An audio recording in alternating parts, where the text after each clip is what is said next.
ऊंची नहीं फेंकता ऊंट। एक ऊंट था, उसकी पीठ कुछ ज्यादा ही ऊंची थी।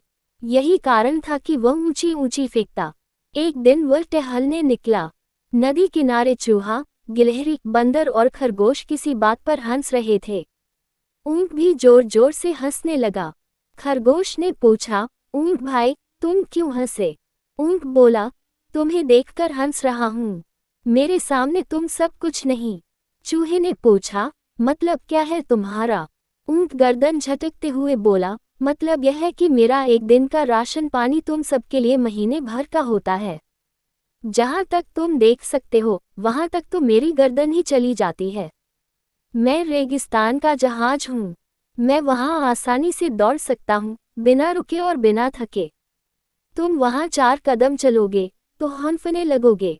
समझे? ये सुनकर गिलहरी हंसने लगी। चूहा, खरगोश और बंदर भी हंस पड़े। ऊंट पैर पटकते हुए बोला, तुम क्यों हंसे?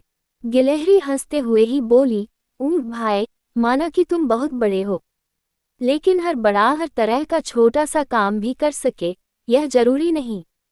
ऊंट बोला, मैं बच्चों को मुंह लगाना ठीक नहीं समझता। बंदर भी हंसते हुए बोला, ऊंट भाई, नाराज क्यों होते हो? ऊंट ने बंदर से कहा, ये सब पिद्दी भर के हैं, इनसे मैं क्या बात करूं? तुम सामने आओ, तुम ही बताओ कि ऐसा कौन सा काम है जो तुम कर सकते हो और मैं नहीं।